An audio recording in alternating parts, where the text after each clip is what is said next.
right, so welcome everybody joining online, and then everybody in person. Yay!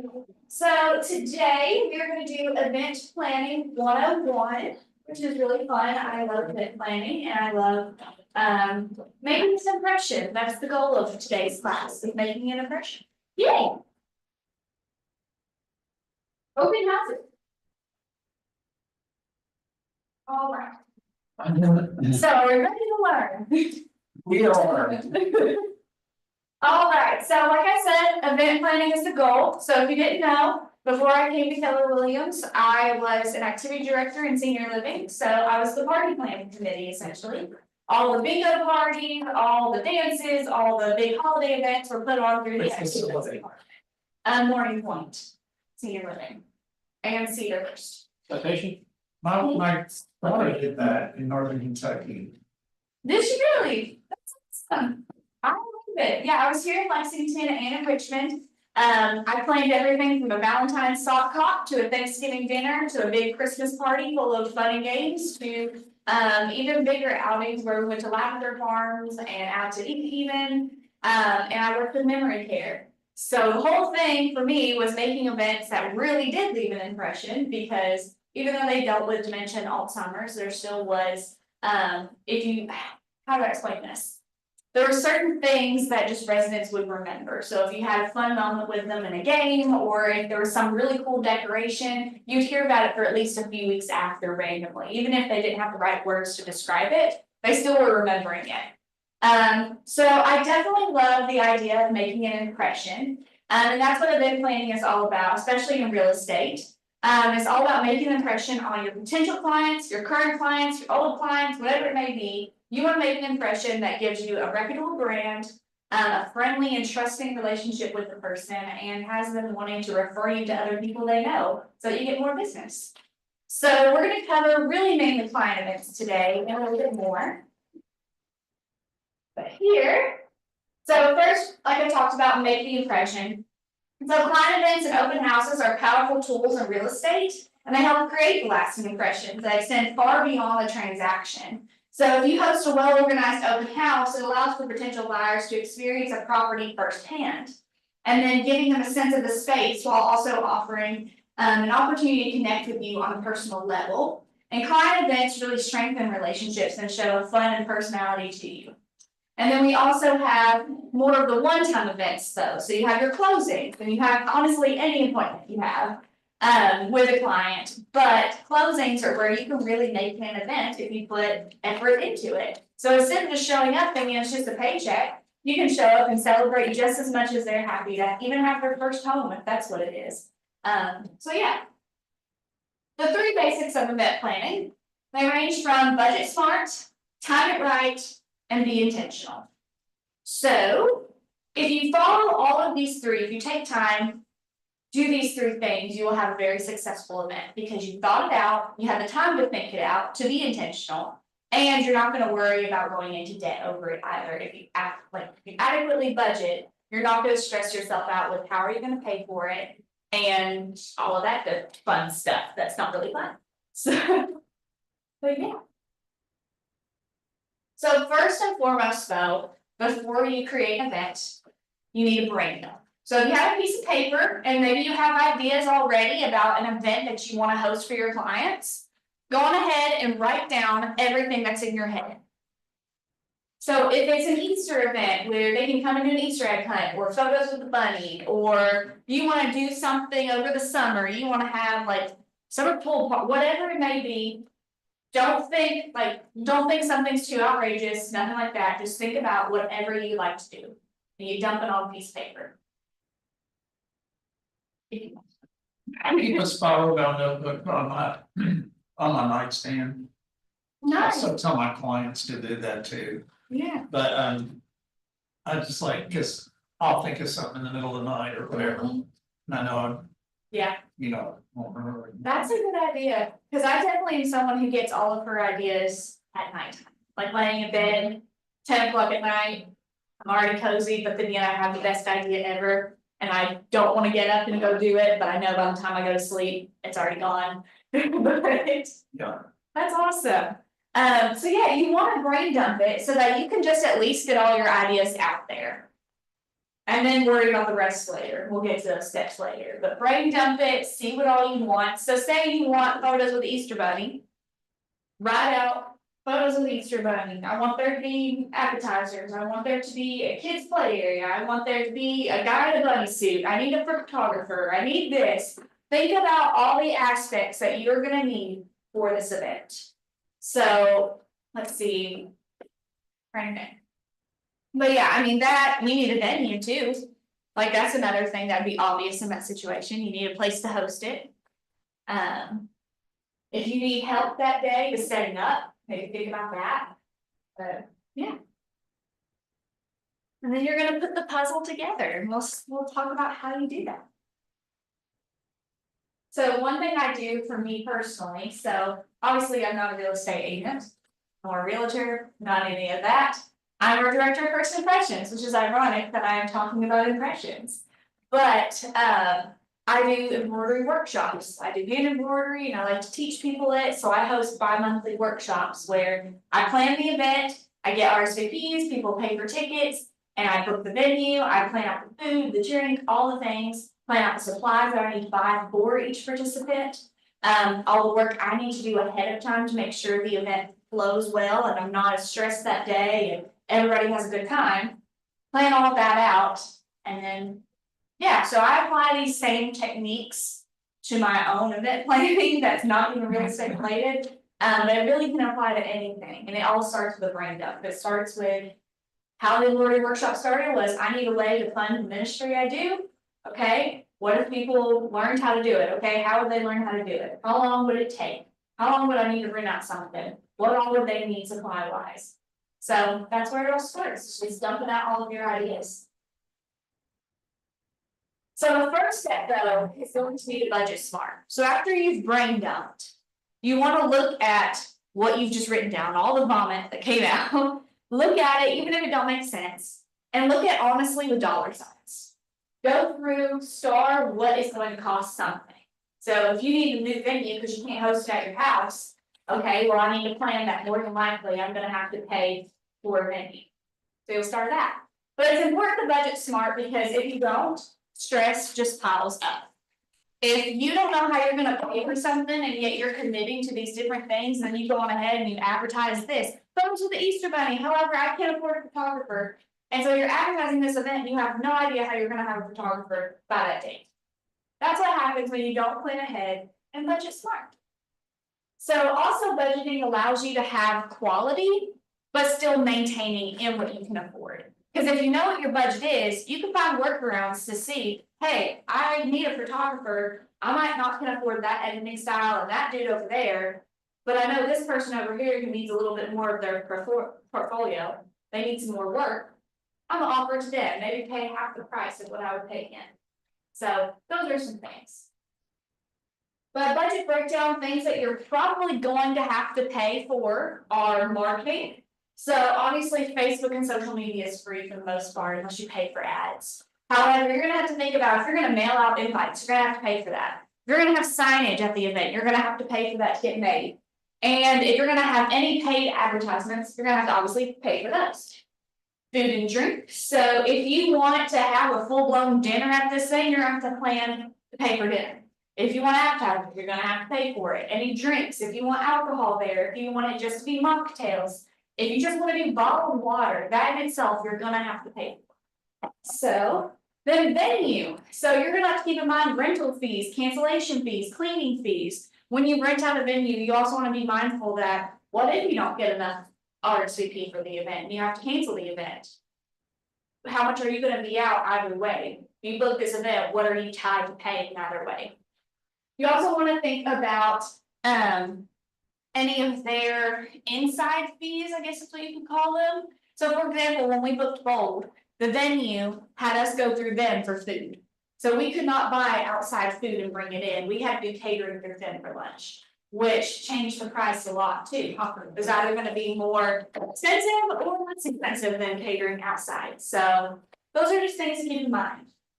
And then we also have decor and miscellaneous. I put them in the same thing. So decor, do you want a balloon arch like that's on the screen there, or do you want party favors? Do you want kids activities? Do you want, I mean, I guess it's gonna be its whole separate thing too. If you're wanting to have an Easter Bunny photo shoot, how are you gonna pay for the Easter Bunny? And that costume and all those things too. So, yeah, those are things that when you're doing your brain dump, keep in mind of the non-negotiables. I'm gonna probably have to pay for this. And so that's where you go back and brain dump again. Like I said, you go through and you star the things that fall into those kind of categories. So again, if you put, I want an Easter Bunny photo shoot for my clients to come to for free, they don't pay anything. There's gonna be kids games, there's going to be appetizers, there's gonna be drinks, there's going to be fun little giveaways. Okay, that's great. So you're gonna star next to all your things. So star photographer, star Easter Bunny costume, star person to play Easter Bunny, star food, star whatever you know is going to cost something. And then you're gonna look at your budget tips. So you're gonna look at, okay, I need food, but what if I made the food myself? How much would that cut down the cost if I didn't cater it? Or what if I did just appetizers instead of a full-blown meal? Hey, that'd cut down the cost. What about if I network and see who would be willing to play the Easter Bunny for free or maybe $50 for the time? So for example, for me, typically when I have events, my husband gets roped into a lot of things. He's gotten roped into doing a lot for me in the senior living industry too. And all of those events, just we're in love with him basically every time he would come. But that's an example of if I was hosting an Easter Bunny photo shoot event and I needed an Easter Bunny, well, hey, I'd say, Christian, put on the bunny suit. We're gonna buy the bunny suit, but you're gonna be a bunny. So, and guess what? That's free. At least in that situation, it's free. I would not think that your husband would, or wife. I did it for Hannah because her husband didn't do it. See, that's the thing. You can fill in, find somebody. It could even be my dad. I think my dad would honestly do it. And it could be, I mean, yeah, it could just be anybody that you know that you're close to, family member, good friend, who you're like, hey, help a girl out, help a guy out. Can you please come and do this for me? And it can even just be, hey, I'll buy you like a Starbucks gift card if you do this for me, or hey, I'll take you out to dinner one night if you'll do this for me. I'll do it. He'll do it. My kids just tell me what to do and I just let her.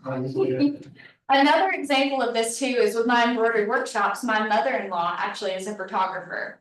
And ironically, around the same time that I did my first workshop, she was just starting back up a photography business. And so I was like, I need for photos. And I thought about it only like 3 weeks before the event. I was like, gosh, I would really like for there to be photos, but I don't want to pay $300 for somebody to come and do photos for me. And so I was like, well, it's from 10 to 1, so maybe if they only stayed for 1 hour in the beginning, I know what's happening in that hour, so that's what I want photos of. So that already cuts down the cost there. But then it's like, I still don't want to find somebody. Like, it's hard to find somebody. It's hard to find a professional photographer who's willing to do something on a lower budget. And that's when my mother-in-law, I just said, hey, you need more content. You need to warm up your skills more. She just got a brand new camera. She wants to try it out. I'm not a high pressure client, so do you want to come and do this for me?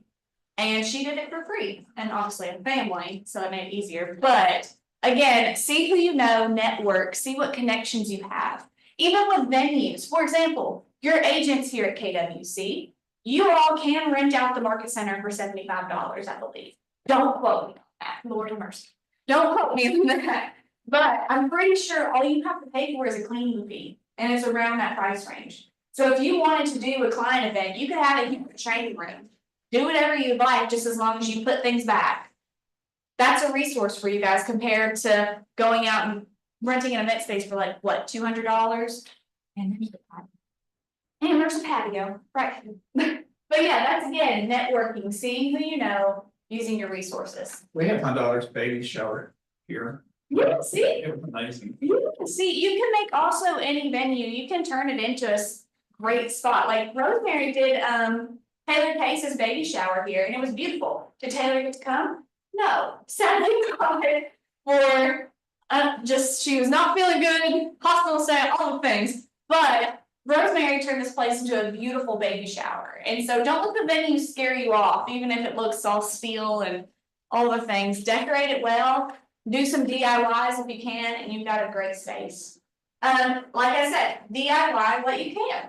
So if you see that you want a balloon arch, but to pay somebody to do it costs what? Probably like 100, 150, 200, whatever. Some people actually do businesses out of decorating for parties. I know some people who do that. And it's great. They are so talented, so creative, and that's wonderful if that's in your budget. And so sometimes though, you can't afford to pay for somebody to come out and do the whole thing for you. You can't afford for them to come out and build the balloon arch for you. You're paying for a delivery fee, their labor of it, the supply costs, you're paying for all the stuff. When you could go to Party City, RIP Party City, because they shut down. But you can go on Amazon or other party supply stores and you can buy balloon arch kits for like $10 to $15. And you can buy helium tanks if that's what you want to do. I think they're like 30 to 40. But again, you don't have to use helium though. You can just use your own air or an air pump. All of that. So you can find ways to DIY, to make things yourself and to cut down costs. So yeah, does anybody else have an idea of what you could DIY for a party?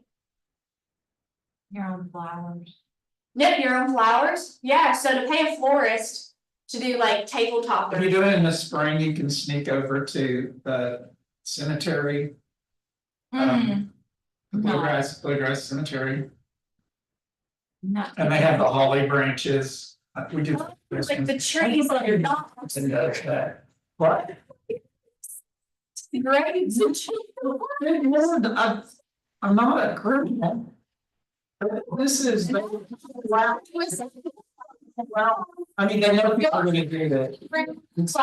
They've done it for years. Yeah, so you could find your own. Holly branches with little red berries on them. I would say one thing we did, like when I was in senior living, one thing we did was we would call Kroger whenever, so have you ever seen Mike Hatter out walking around in the cemetery? You know he's gonna have to watch.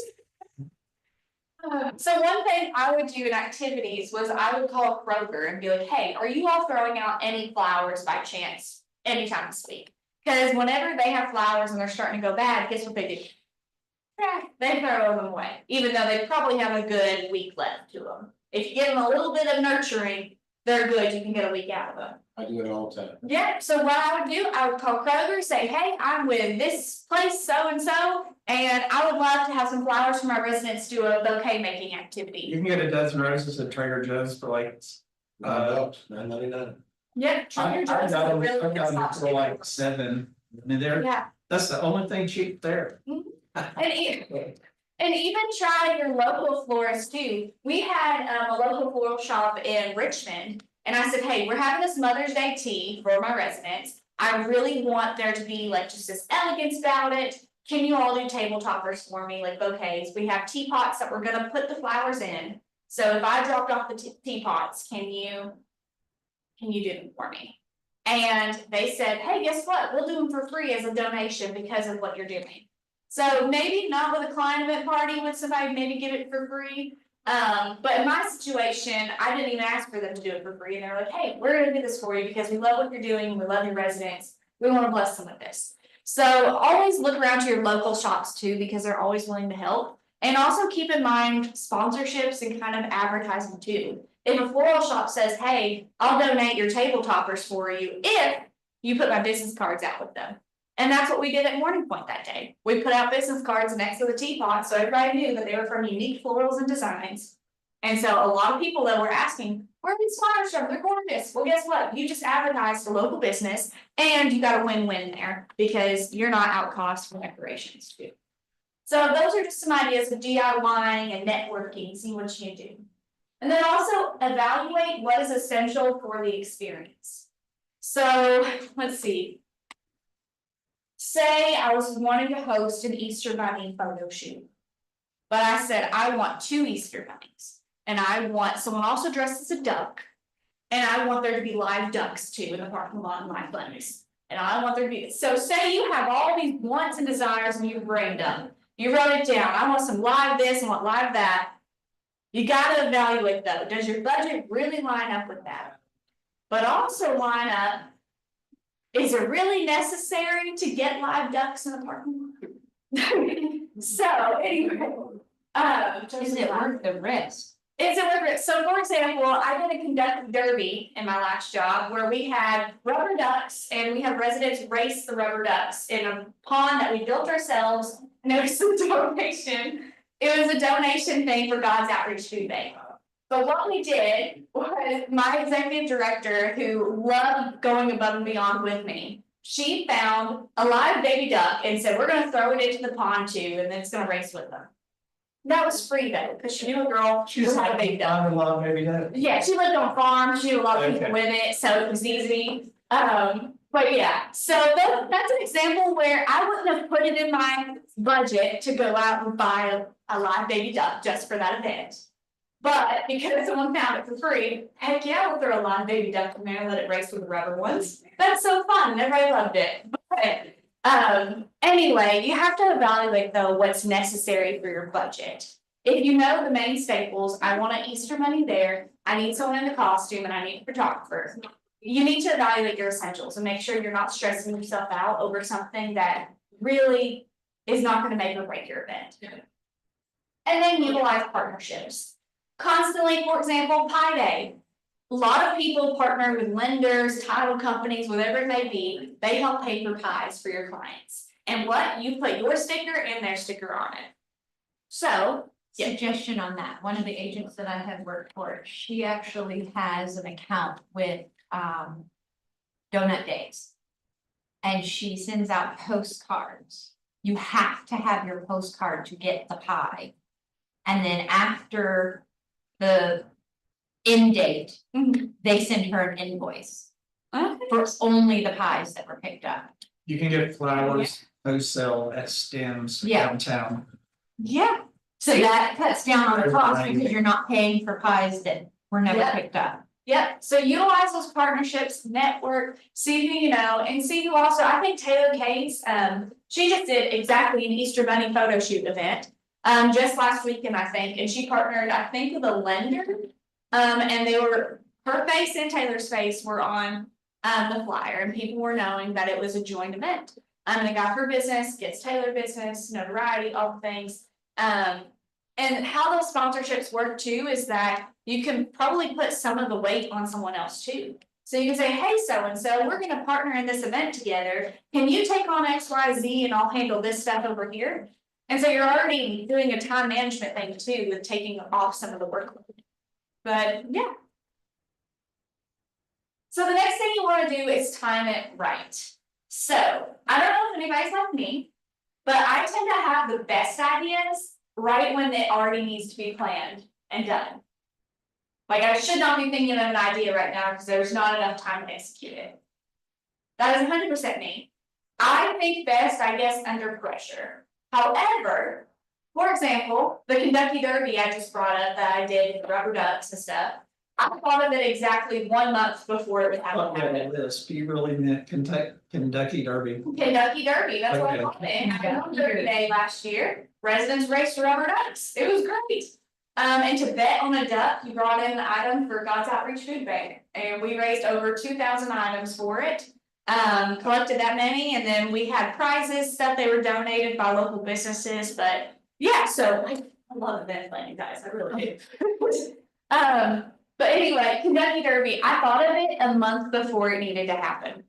That was terrifying, because my boss was also on vacation, so here I am messaging her saying, hey, I was walking in Walmart and I saw these cute rubber ducks, and I thought they were so cute and I loved them, I wanna do an activity with them. However, what if we did a whole derby event and residents raced them? And she was like, okay, go for it. I was thankful enough that she trusted me to go on ahead and plan this event. And so I did, and we made it work. I made flyers that day. I started emailing family members like crazy. I started telling residents, the next day I had the ducks and I was like, hey, pick your duck, guys. I'm assigning you a number. Like, it was quick moving. But here's the thing also, I've seen with my embroidery workshops that if I take the time to plan it well in advance so that I announce it enough time, I get the RSVPs, I'm time blocking to see, okay, I need to sit down and do this for the event. I need to order these supplies. I need to do this. I'm not so stressed when the event day comes. Cause I won't lie, at the Kentucky Derby, there are things I was still doing the night before. I was blowing up balloons the morning of, popping them left and right, the residents were terrified anyway. But those are examples of how even though the event can still go on and be great, even if you are a little slacky in the planning, time blocking and time management really do go a long way with planning your event, if you put quality time into it. So for example, you did your brain dump, that was the first step, good job. But then you also need to post an invite. I would say about 4 to 6 weeks out from your event, you need to announce it and you need to open up RSVPs or whatever it may be. 4 to 6 weeks, depending on what it is. So like, for example, my workshops, I do about 6 to 8 weeks out. Sometimes 8 weeks is pushing it, but I really try to get a full room, so I give me as much time as possible to fill the room before the deadline. But so you're gonna post and invite it, so now it's 4 to 6 weeks out to give ample time for your goal audience to make plans to attend. And then you wanna follow up. So as you're posting and as you're doing this, I honestly wanna say a few times each week, you need to be sitting down and messaging people. You need to be following up, you need to be sending emails, you need to be posting, utilize scheduling on your business Facebook page. Utilize scheduling posts so that you're not even thinking about it, but Facebook's doing the work for you. And it's just posting what you need to post about your event. But you really want to make sure that you're having conversations. So what I do for my workshops is I'll announce it, maybe give it a week or two, and I will sit at my computer, I will craft down text, I'll copy and paste, and I will send that with a link to RSVP and a photo of the graphic. I will send it to my friends list on Facebook, and I will personally invite people to come to the workshop. I typically get about 3 more signups for it. And to be a full workshop, I get 14 people. So that's helping me do the work quickly, is if I personally ask them, they're like, oh yeah, I saw that, you know what, I will. Or hey, I didn't see your post, I'd love to do this. So yeah, those one-on-one conversations will do you a heck ton of good. And then time blocking. So like I do for my workshops, when it comes to about the deadline, so the deadline I give myself to order all the supplies is 2 weeks before the event. So the week of, I'm making sure I have everybody's form, I'm having all this. I will sit down, plan an hour or two so that I can sit down, go on Amazon, order what I need, see where I can cut budget, see if there's a cheaper pink bags that I can get other than the ones I got last time. Do I really need this much decor? I'll go to Hobby Lobby, I'll look for what they have on sale. I'll plan it out with holidays too. So my Valentine's workshop sold out in 24 hours or 48 hours. And I went to Hobby Lobby and Michael's, right as Valentine's stuff was going on sale, bought a bunch of Valentine's decor, saved a bunch of money, and yeah, had a great Valentine's workshop. It was all decked out in red and pink and all the hearts. It was great. But time planning is your friend. Time blocking is your friend.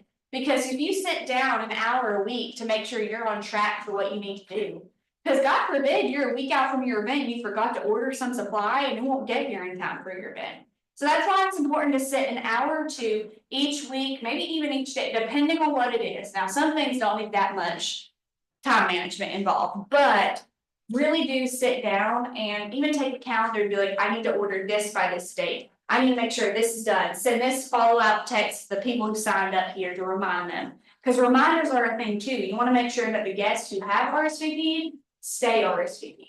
You want to make sure that they don't forget about it because you didn't follow up with them to remind them. Right. And then you have event day. So event day, congrats, you did all the hard work. It can be as seamless as possible. So when you put the amount of effort in and the thought, you time block, make sure, okay, like for example, the Kentucky Derby. That Friday before, that was the last day I could go out and get all my donations for it. So that week I was time blocking, okay, well, if it's a cupcake, it needs to be refrigerated and I don't want it to be made too soon early, so okay, I'll go to the bakery on Friday and it'll be good for Saturday, it'll be great. So time blocking when you're gonna go pick up any of your items. So I had to go all around town and pick up donations for prizes that we had. Go to Kroger and shop for more of the prizes that we were buying. So yeah, time blocking is your best friend. So that event day, you come and you're already prepared, your things are good, you even have a binder and it has all your stuff in it. You have a tote and it's already ready to go. All the things. Any questions? No? Okay. So marketing and promotion tips. So social media is a free resource. Now, if you do paid advertisements, not free. However, a Facebook event, that's what I do for my workshops. I'll make a Facebook event and I'll share it like crazy. And that's a really good way to gauge if people aren't interested. Okay, you're an easy follow-up, that's a lead right there, okay. I'll say, hey, I saw you aren't interested, or hey, I'd love to see you here. But yeah, so Facebook event, easy for RSVPs and sharing, email, text, call, all the conversations, obviously applied with the TCPA policy. Do not harass people, guys, like, don't do that, that's not fun, and you'll get hit with a lot of fines. But It's having fun. don't harass people, but what you wanna do, like I said, I do those one-on-one Facebook texts with the link, make it easy for them to just go to the link and sign up. Have a graphic that explains all the information. Can you bribe them with like giveaways? I do not, but I do bribe people with free spots. For the workshops, I do have some people sponsor spots, so it's $50 a spot. I'll have people be like, oh, that's not my jam, but like, I'll pay for someone else to go. Or, oh, I love your ministry, I'll pay for this and let someone else go, or I can't make it, whatever it may be. And I'll say, hey, I got a free spot available, you'd be surprised the amount of people that will message me and be like, hey, I want that free spot. And it's like 3 people, and I'm like, sorry, I already had someone message you before, however. If you'd like to go, like, here's the link, I can keep you in mind for another sponsor spot if that's necessary, so. It's a great, you can do some giveaways, type things or special things that make people bite, make people wanna join the event. Social media posts, like I said, to schedule in advance on your business page, to make sure people see it and you're not just forgetting about it and neglecting it. Like I said, incentives for coming, giveaways, so you could even have a raffle at your Easter Bunny photo shoot event. You could have a raffle that's like, hey, win a free Easter basket, gender neutral, or you get to pick boy or girl, or hey, win this amazing trip here, whatever, it really depends on your budget. Win a free bunny. Yeah, win a free bunny, like all the things. And then also again, utilize partnerships. So if you're partnering with a lender, have that lender post too. Have that lender do the same exact things you're doing, because you're gonna hit double the audience too, if you do that. Any questions on marketing or promotion? And this same stuff applies to open houses too, except a different timeline. So for open houses, about 4 to 5 days before is when you really wanna start, honestly, as soon as you can, and you know your open house is happening, post like crazy and invite people, invite your neighborhood, go the day before, go door knocking, do all those things. The last thing is be intentional. So when you're intentional, you really know your audience and you know what they're gonna like. Example, I host embroidery workshops. Do you wanna guess what my audience is? Embroidery. Embroidery, but what do you think like the age group is, or like College age girls. what they're? 70 to 80s, 60s and 70s. 90 to 100. No. So actually at my upcoming workshop, I have my first person who actually is older. But for the most part, they're about my age group, or in their 30s, You have 40s, to yeah. know your market. Yeah, so because I'm a young girl, tend to be people my age are signing up, however, because embroidery is an older hobby. Typically, it's girls who are really into the grandma aesthetic, I'll be honest, they're into feeling like they are a grandma, they wanna be a granny. They're like, oh my gosh, I wanna do embroidery, I love cozy hobbies, oh my gosh, I love staying in on a Friday night, feeling like a granny, get me a nice fun drink, and I'm gonna sew and watch my favorite show. I'm just describing my favorite Friday night, but I'll get me an olive pop, I'll sew a sweatshirt, I'll do whatever. But I found that a lot of people of my generation love that aesthetic. They love feeling older. They love doing the older hobbies. Which is great for me because I don't find many people my age who do embroidery, so that's fun to know that people are interested and I get to teach them. But what I got to do when I was intentional with it, is I got to think about, okay, decor. Okay, what supplies I bring. The hobby itself is already fitting that niche. But what if I got tomato pincushions, or the classic ones that all the grandmas have? What if I got those instead of the wristlet ones that look more modern? The grandma. I'm just saying, that's the vibe, even the grandma, I'm saying. I have like 3 of those classic tomatoes. I it too. I love say my generation Yeah. tends to see that as the grandma. the grandma, you know, I don't see it as grandma because I sew. They come in every sewing kit you buy, like if you bought a little box, it's gonna come with that, it's not old. But my generation tends to see it that way. And so when I pulled out them tomato pincushions because they were cheaper to buy bulk, bought those, pulled them out of the workshop. These girls went crazy over it. We're like, oh my God, we're really channeling grandma, gee. This is so cool. It's so cozy, it's so cute, it's a little, that little thing that saved me money, all of a sudden catered to the niche of my event, which was, we're channeling these cozy vibes, and it's like we're in the 1960s again. But those are things that you can be intentional with. If you know your audience and you know why they're coming and what they want, you can find budget-friendly ways to really make it stand out. A little thing like a pin cushion made my event more fun and more of the atmosphere. So for example, again, you're doing an Easter Bunny photo shoot event. Well, you know there's gonna be kids there. Okay, do you think the kid really just wants to come and take a photo with the Easter Bunny and then go home? Do you think the parent who wrangled their child to get them there is like, okay, 5 minutes here and we're done, okay, bye? Is that giving time for you to have conversations with them? Is that giving time for you to get to know the person, the parent, any of that, to get to know their story? No. So what do? You be intentional. What do Glow you in the get? dark Easter egg hunt. Do what? Glow in the dark Easter egg hunt. Hey, that's an idea, yeah. What do? You think about what kids like. You think about what a parent would like. Say you have coloring sheets available, that's free, basically. If you have a printer at home, it's technically free until you have to buy a toner. But anyway, so coloring sheets. So you buy crayons. You can do an Easter egg hunt at a certain time. You can advertise that on the flyer. You could have little mimosas or something if it's a longer event. I don't know how safe that is, but you can have things for the adults too. You can have appetizers that the adults are gonna like, but you can also have fun cupcakes for the kids. You can have drinks that the adults will like. You can have them decorate the cupcakes or the cookies, whatever it may be. You can have them do fun other Easter crafts, whatever it may be. If you're intentional and you know who's coming, you can be best prepared to meet their needs that they didn't even know they were thinking. They're coming to your event just to get a photo with the Easter Bunny. But little do they know, that kid's coming home with 4 different crafts to go in the fridge. And that parent's gonna be like, okay, they're not looking, I'm gonna throw it away now. That type of stuff. But that's the audience that you're catering to if you're doing that type of client event. But if you're doing a client event where, give me some ideas, what's another client event you could do? That's not Easter Bunny photo shoot. Scotty does a client event where he just thanks them. Yeah, That's just what he thank does. you, yeah. What do you got, like, He go does to it a at restaurant? Jacob, no, he did a client event at Jacobson Park where he got a barbecue guy, where was a friend of his. He got a friend of his who did a bouncy house. It was when I first met him, so I was the raffle girl. Who I handed out the raffles.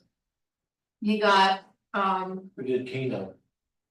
he did, no one did Keno, but he gave away, a TV. We had a lot of giveaways. From a lot, cause he knew a lot of people around town, of course, he knows the guy at Liquor Barns, of course, he had stuff from And the lady at the Liquor Barn. place in Shelbyville. Yeah, so he It has, was the he knows a process. lot of people around town, so he did a lot of that, but That's he awesome. just had, it was in one of those pavilions, and he just had that, so all the kids came. And That's amazing. so the kids had a ton of fun. They got a park right there, it's easy. Yeah, I mean, the kids had a ton of fun with the bouncy house, the adults had a great time. He had a DJ Rob Slum. Yeah. See, that's the thing too, you can cater to families, or you can even just cater to the adults. I mean, how all of us, it was just both, Yeah.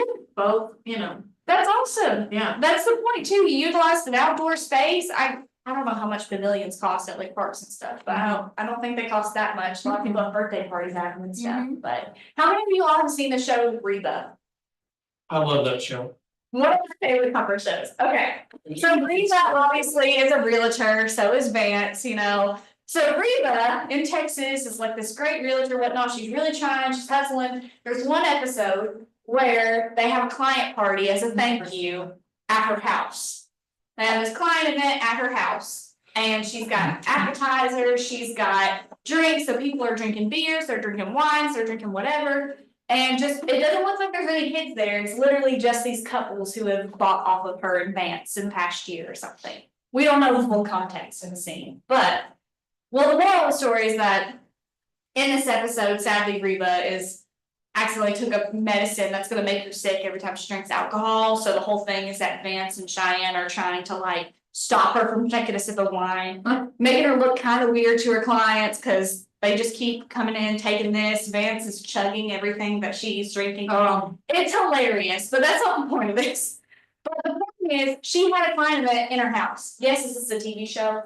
Yes. Is it always realistic? No.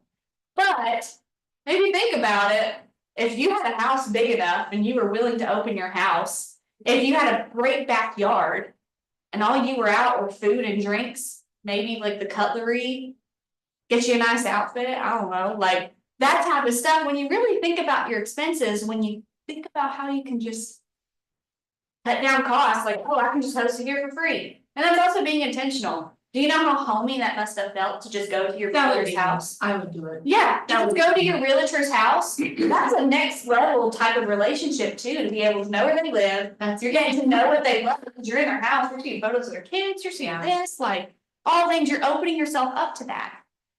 But I mean, for example, again, I have a friend who, her family owns a food bank in Richmond. Every year, I believe they have a cookout, appreciation cookout for their volunteers. Yeah. That's basically kind of their clients too. They need that volunteer retention. They have a cookout at her family's house. They live on a farm. So they just go out, invite them into their house. They're in the backyard. They're just chilling, having a great time. That's nice. But yeah, so those are things too, when you're intentionally, you think about the tone you want to set, that really makes a difference. So if you want it to be more cozy and more like, hey, come and get to know me, more intimate gathering. Or if you want it to be more of a casual play thing where there's bouncy houses and a cookout, all the things, a DJ. Or if you want it to just be a nice elegant thing and you're like, hey, I'm gonna rent out the Malone's party room and I'm gonna invite this many clients here. So you narrow down your selection of, okay, if you bought from me in the last 6 months, the last year, you're invited to this. But those are ways to be intentional too. It's just thinking about who is your audience? Who are you thinking? Who are you appreciating? What holiday is it? Think about that too. Like if it's a Christmas thing, think about how you can make it as Christmassy as possible. So. I just want to say this, I'll try to say this really quickly. Yeah. But my family is a little weird, but we think it's great. All of our family extended all the way out, my old hillbilly uncles, everybody. Whenever there's a wedding, everybody gets together and puts the wedding together. And I gotta tell you, they're really, really good at it. Yes. It's amazing. So we had, Hannah had always wanted to have her wedding in a woodland. And there was a big white church in Versailles, I can't remember the name of it, but they turned it into a wedding venue. The ceilings are 30 feet tall. I think I know maybe. So it's so tall, you went in it, and it's like, it was weird feeling. It's because the ceiling was so high. So I went and I got these plastic tubs that you put like salt in for cattle. And I got plumbing pipe like this big around, and I stuck it, I just set it in there. And I poured concrete all around it, all the way up to the top. And I'll let that harden. I cut down 27-foot trees. And it was winter, no leaves, and the caliper was only like that big. And it took like 4 of us to carry each tree in. But, and they were deciduous trees, you know, like no leaves, but it just gave some texture up closer to the ceiling. And slid those down in it. They never fell, they stayed up, and then we put like plants all around it. So like, it was like grasses and things. It was really cool. That's awesome. And that was so easy. Yeah. and cheap. That's what we did for my wedding was a backyard wedding. We were looking for venues, and again, I had to use these tips to help us plan it, because I had lost my job like 2 months before the wedding. And so we were trying to figure out, okay, what are all of our budget friendly options? We decided we're gonna get married in his mom's backyard, and it was the best day ever. I love the photos, loved it all. But that took a lot of craftiness, y'all. That took a lot of, how do I hide this bush over here and this dead tree over, it was an April. I put my, Not everything was blooming yet. I put my whole wagon together myself. I did it my whole self. I did all my flowers, everything, my little things, I did all myself. It's awesome. Yeah. See, sometimes it's best too, it's fun. Yeah. The wedding. So like I said, oh, sorry, Mike, what were you saying? Pine Mountain Settlement School is a really cool place to have a wedding, because they have dormitories for people and. They have all this stuff, and it's the little cottage church is limestone inside and out, and it's Oh, do 250 you have this years printed out? old. I can print it out for you, yeah. So like I said, intention, it's everything. When you think about it, you can be intentional in every little. Obviously, this depends on the event, so if you're planning a wedding, really can be intentional in every detail. Them invites, if you wanna pay for extra shipping, put a little like wax thing on there and all, like my, one of my best friends, she actually was with Floor and Decor on Tuesday's meeting. Seal. Jalen was my best seal. A seal, yes. So Jalen, the girl who presented for Floor and Decor, actually was my maid of honor in my wedding. Love her to death, love her so much. And I got her wedding invite in the mail a few weeks ago. And it was the most gorgeous invite I had ever seen. I was like, that girl. That's why I give my thank you card to my colleagues. It's great when you I just see. put it But he, on the ceiling. She would put like a dried flower in and you opened it up and saw the invite. It was just gorgeous. But you can do that for anything. You can do that for anything. Food and drink, be mindful of that. We talk about decorating cupcakes, decor. What's your holiday that you're doing? What is the theme? Event timing. So that's the thing too. For my workshops, I host them on Saturdays because I'm off on Saturdays. But also, what time of day on Saturdays do you think people are actually gonna wanna come? Cause Saturday evenings, they probably ain't gonna come. yeah, They probably got a wedding, they gotta go to this birthday party, they just wanna stay home, they're gonna go to the lake. So I host them from 10 to 1 o'clock. Yeah. Start them at 10 o'clock, typically Saturday mornings is a perfect time for an event, because people are like, get up a little early. Yeah. Sure, 10 o'clock's not that bad, I'll go they're there. either gonna go to a yard sale or do that. Exactly, like the mornings are typically more slower and Yeah. more, they're like, okay, sure, why not? And activities too, we talked about coloring sheets and egg hunt. If you want a DJ there, if you want maybe even a guest speaker there, if you're having a fancy client event and you're like, oh, I want this lender here to come and speak, like we have team meetings. I wanted this person to come and speak. Think about that, intention's everything. I think you probably have already hit it, while I was taking a phone call, but. Also, if you're gonna have other people there that are sponsoring different tables, they can help you with cost. Exactly, yep, exactly, So- utilize partnerships, utilize That, what they can do for you. Thanks, Chris. Yeah, perfect, and then examples of being intentional too is goodie bags, if you wanna have little, go to Dollar Tree and buy a few of their Easter goodies. They have little Easter toys, stamps, kaleidoscopes, whatnot, put them in a little baggie that you can buy at Dollar Tree too, and be like, hey kid.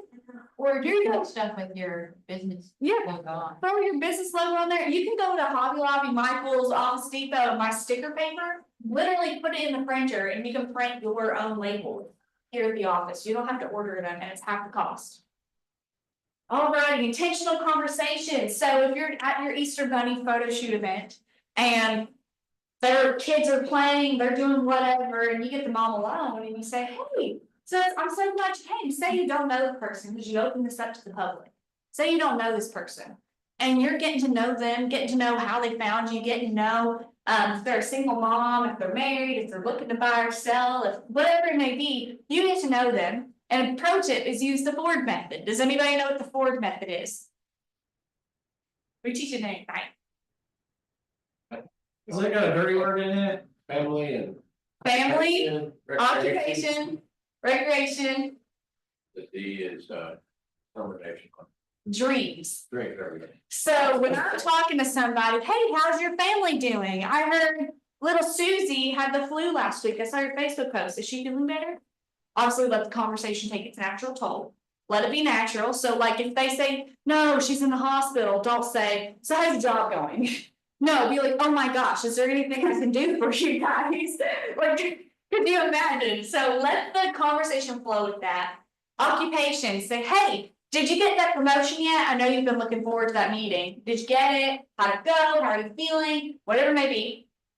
Recreation, hey, I saw you went kayaking the other day. How long have you had a kayak for? I'm looking into buying one myself. Be honest though, don't lie to them, but like, I was gonna say, I'm. yeah, no. My brains aren't that well rounded. And then dreams. So again, that promotion thing can kind of line up with that, but also can be, hey, I know last time we talked, you mentioned that you and your wife were thinking about moving to Florida.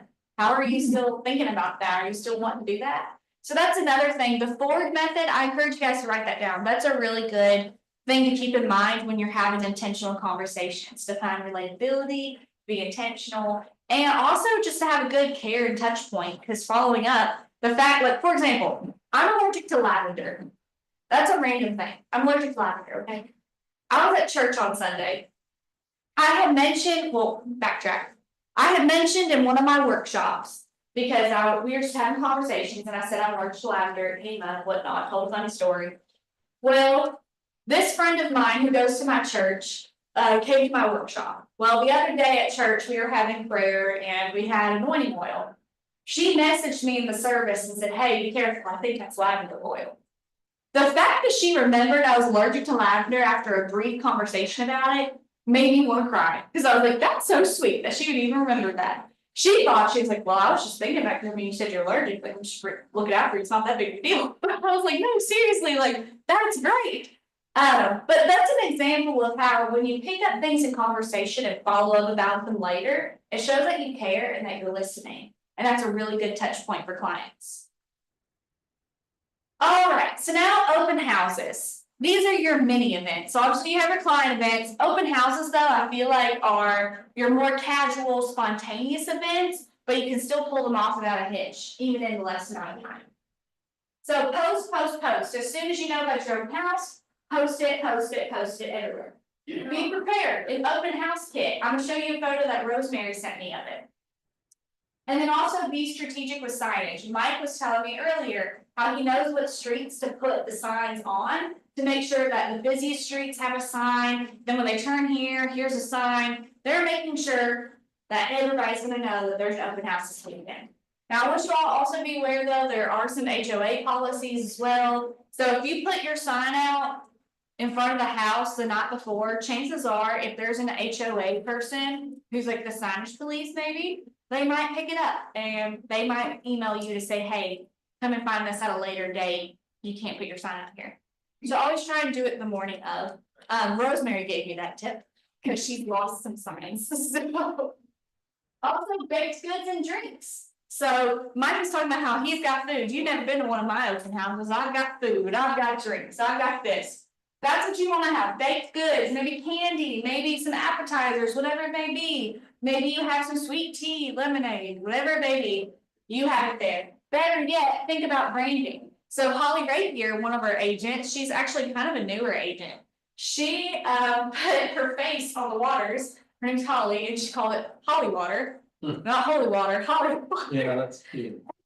Oh my gosh. But she found a branding technique. People were just grabbing her face on a water bottle and she looked kind of weird, but here you go. She just sat him out at the open house. And I think she was doing that one for either Jesse or for Scott. Was it you, Scott, that she did that open house for? I did an open house. Don't remember? I did an open house recently and one of the home inspectors came, he had found me on Flex. Came over, brought water bottles with his name and baked like gluten-free packets. Yeah. What's his name, Brian? What, who was it, do you remember? It was H2H. Oh. Yeah, nice. But he just randomly showed up. He's like, hey, I saw on Flex you were having an open house. Here's treats for all the people. That's awesome. See, that's another thing too. She mentioned that they were gluten-free. That's another way to be intentional, is being in mind about diets. So keep in mind, oh, I'll have a gluten-free option. I'll have this option here. But yeah, that's awesome. So think about branding. Think about if you bought that sticker paper from Office Depot, how many water bottles could you slap your face on? That, look at that. Also think about intentional conversations still as well. Use that Ford method, be able to go and talk to these people who are coming in. This is your first impression. Most of the time, open houses are your first time ever meeting somebody, right? So you want to make sure that your first impression is a good one, right? And then personalized follow-up and be intentional. Follow up with what you talked about at the open house. Be like, hey, how's this going? I know you mentioned your dog was not feeling good. How's your dog feeling? If that came up, ask her.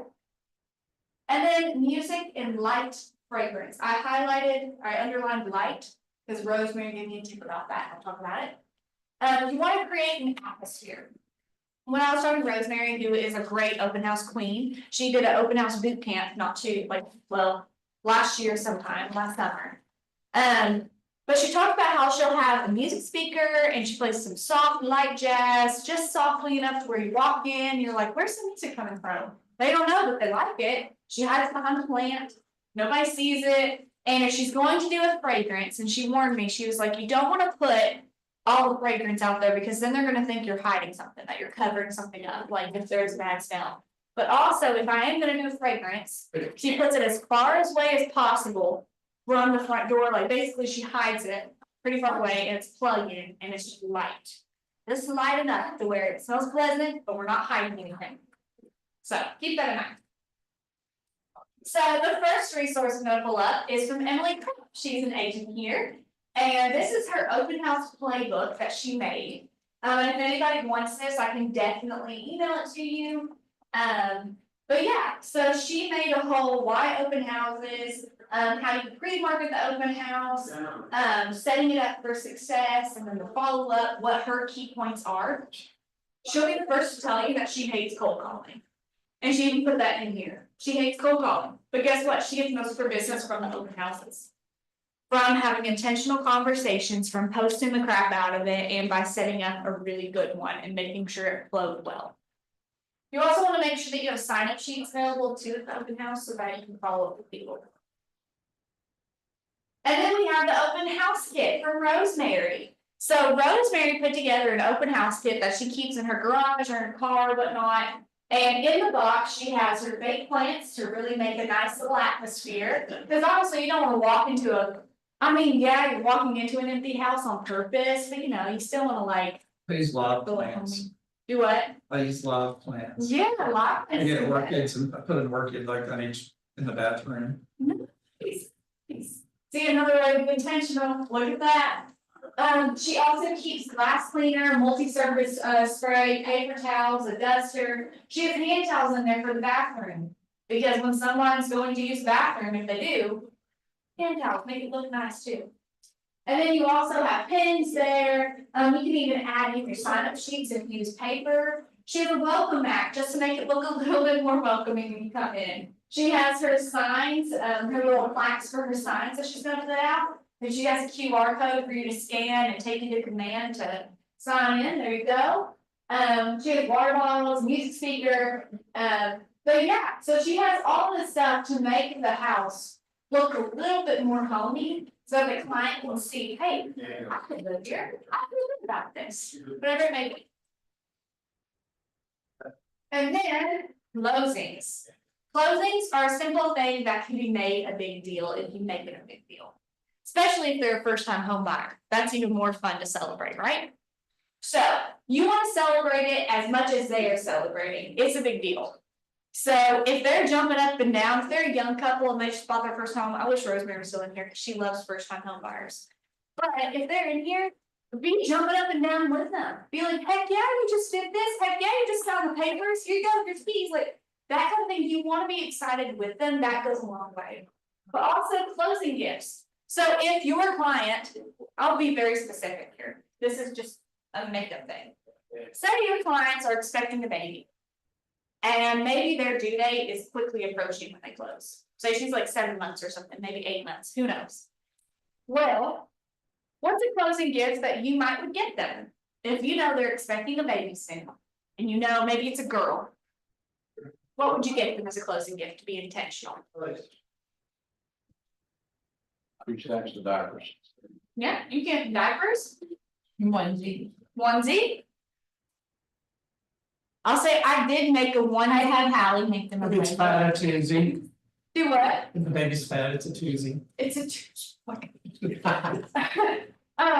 but yeah, you can get them clothing for the baby. So John Bentley actually paid me to make him a client gift for a client of his, a former client, had just had a baby girl and he knew the name. And he said, can you make me a onesie with the name on it? And I got to make a onesie and a little like toddler t-shirt and he got to go drop it off to them. That's an idea of a client gift.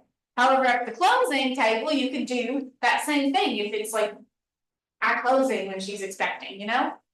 You can do clothing for the baby. You can also pay like, hey, I'm gonna pay this cleaning service for 2 months or something right around your due date if you want to go that far. Or Taylor Kay's got her clients a TV. Literally got her clients a TV and had it set up in the house, like already just in like the kitchen and box. But that's another thing too, is the presentation of the gift. So you could obviously give them a gift at closing, you get them a gift basket that has like household cleaners, maybe some snacks, whatnot. A little welcome home basket, or you can have stuff set up at the house already for them. So I have also been told this by one of the experienced agents. Sometimes closing gifts are great, but you're also trying to grow your network. So offering them a housewarming party where you bring the drinks and the food and they invite X amount of people and you get to come and meet their friends and family and be like, look at this, I found this house for these people. Yeah, that's something I also wanted to mention today. So we actually had, I forgot her name, but she's an agent. I think she might be based in Florida maybe. But she has a playbook. She spoke at a KW event. She spoke in our team meeting about client parties, housewarming parties. Her and her husband take on everything for the clients. And that's what They say, give me a list of who you want to invite. I'm gonna send out the invites. I'm gonna get their contact information. It's the same person that I was talking to. Well, she's not local, Okay. so It was really interesting. The person that I was talking to, she's like, I've done this for years. Yeah. I don't get them something at the closing. I say, give me 2 weeks, give you 3 weeks, get it all moved in, and then I'll throw a party for you Yeah. at your house. And so what this girl does to save cost, she found that a taco bar is affordable. Yeah. Well, this is funny. I wonder who you spoke to. Because she'd do a taco bar, her and her husband would go out and buy all the things. It wasn't tacos, she does baked potatoes. Okay, yeah, so you find a food that's easy to make in masses, that's affordable. Her and her husband make the food, they invite all the people, and because they're getting their contact information, they are adding to their database. at the Right, same and that's time. exactly what Exactly. she was telling me. She's like, as soon as you start closing, she's like, don't do a gift. That's a waste of money. Yeah. Because it's only one touch. Yeah, Yeah. And who wants your name on their cutting board? yeah, that's the thing too, you don't wanna do something that's obnoxious either, like you don't wanna do, not saying it's obnoxious, but like you wanna kind of like Did you say about a cutting board? give a tasteful gift. There's a bunch of agents that'll give out cutting boards with like their logo or whatever. And who wants, Yeah. Yeah, that's kind of who wants your name on that? it's been going on a long time. Yeah, you don't want something that's like over the top branding, you want something like Taylor Sales. I think, if I know, I don't even know if I know the story or not, if this was what I was told, but what I'm assuming is. Her clients probably said that they wanted a TV, mentioned it, she heard it, and was like, I'm gonna get them a brand new TV, and she did it.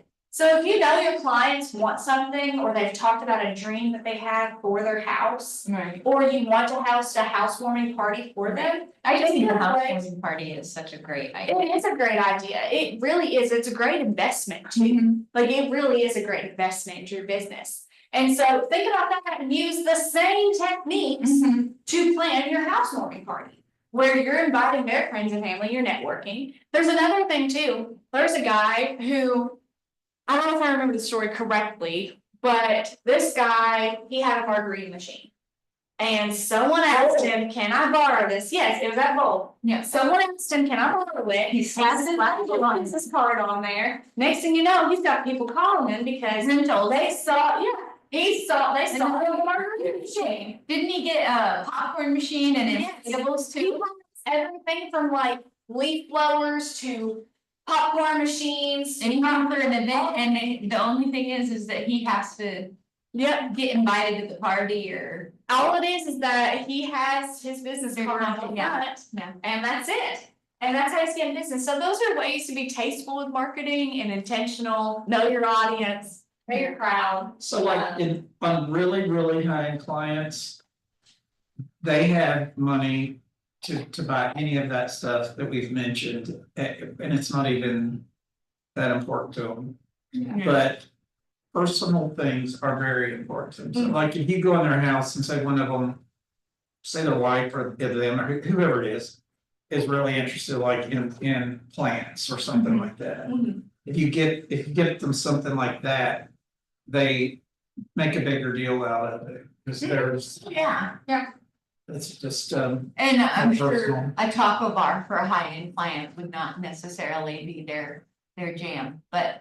I think that's cool, as a newer agent, for me, that's more affordable and it grows my network. It is too, and I think that also comes down to like appreciative clients. Like, I mean, obviously everybody's a different personality, but you would think that anybody who just got a house, the realtor has done all this work for them and the realtor's offering to do this for them. And they don't have to worry about any of it, or it's just a nice gift, you'd think someone would be appreciative of that, no matter if it's not their taste or whatnot, like, okay, they probably wouldn't have a taco bar all the time because they can afford this type of stuff. But someone put that on for you, and you get to be grateful and be appreciative of it. That's what I would hope I clients. get more comments over things like. I go out in the wintertime, like if there's ice, I go out and like. I don't always even do their property, but I'll do their mother and dad's, Oh. and that sort of thing, you go out and do that, and they like. That's You'll get perfect. like a phone call. Yeah, even like if you're on your way to a listing appointment or you're on, excuse me, I don't know all the terms, okay? Say you're on your way and you're meeting with your clients for a showing of something, say, hey, I'm stopping at Starbucks on my way, what's your Starbucks order? And you just grab them a coffee on your way and bring it to them. That goes a long way to just be like, hey, here's a little extra to say I care and that I see. So, anyway, so there's that, but also being prepared in a smooth transaction. So when you're prepared, I'm not quite done just yet, there's like one more slide. But, when you're prepared, you make your closing way better of an event. If it's rushed and it's all over the place and you're running around in this copier, you can't find this, you don't know how to work that. That's not setting a great tone for your clients at all, or even the people that you're working with, title wise, lender wise, it's just not setting a good tone.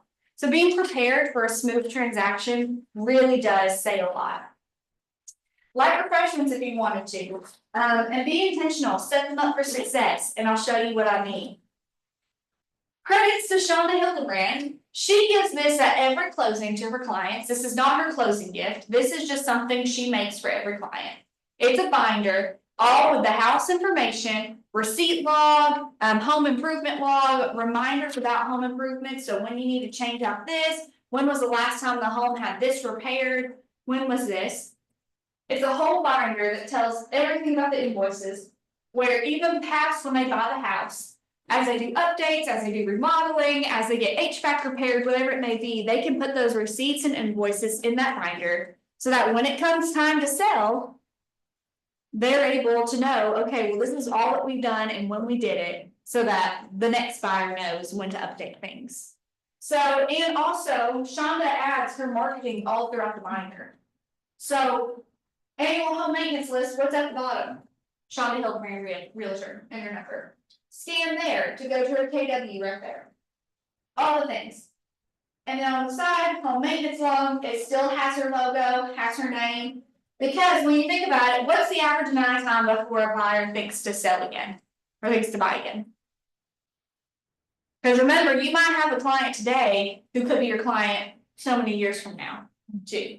If you do the relationship right, because it goes past closing. I think it depends on the market, but I mean, Yeah. some markets, it's like 3 to 5 years. Yeah, so in 3 to 5 years, when Shonda's client is updating their log, if they use it and stuff, they're thinking about moving, well, guess who they're gonna call, because guess where her number is?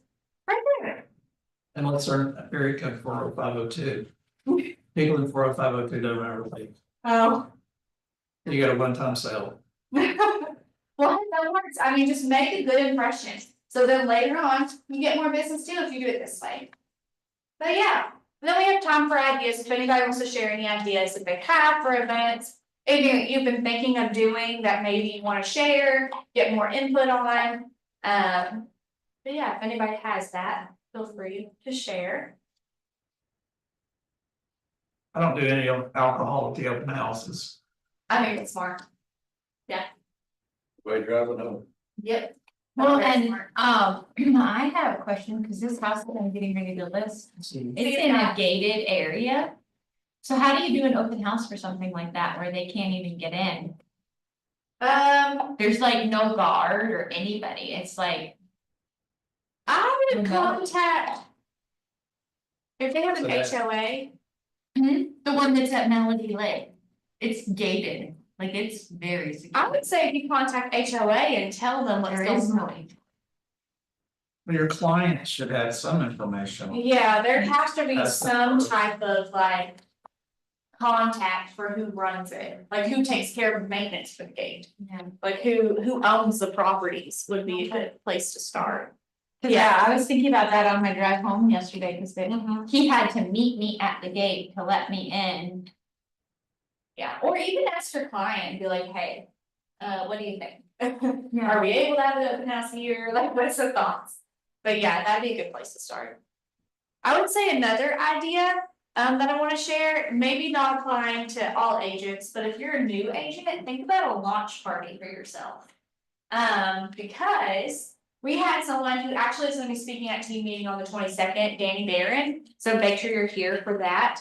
But he talked about how when he first got started into real estate, he made a launch party for himself, invited all of his friends and family, people from elementary school to college, to his coworkers, to his parents' friends, to whatever, he invited these people, and it was like worlds were colliding. So he had his softball coach or baseball coach, whatever, talking to his coworker here, whatever it may be, you have worlds colliding, and all these people are now gonna know you're an agent because the whole party is to celebrate you got your license and you're getting into the real estate industry.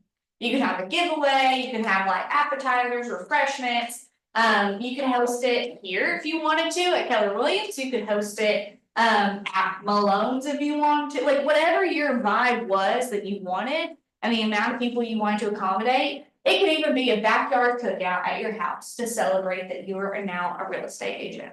And you invite these people, because what's the first step when you get your license? What would Joseph ask you? Does everyone, who's your sphere? Does everybody you know that you're a real estate agent now? He even mentioned it today. He told it to someone this week. He said, your next step now that you have your license is to simply say, does everybody know that you're a real estate agent now? Because if they don't, they need to, so they know they can use you. So post it, whatever, but a launch party is a really fun way to do that and set an impression too. Kathy, we had built her business on taking business cards, and every time she went to a restaurant, no matter where it was, drive through, whatever, everybody got a card. And she's been phenomenally successful for years. That's awesome, yeah. Yep, the little things matter, guys. But anyway, thank you very much, and have a Right, you did a great job. You mind? But yeah, if you have any more questions on it, or wanna do a one-on-one, just about if you have ideas, anything like that. Same goes for those watching online. Just reach out to me at frontdesk958@kw.com. All right, I'll see you. But yeah, see ya.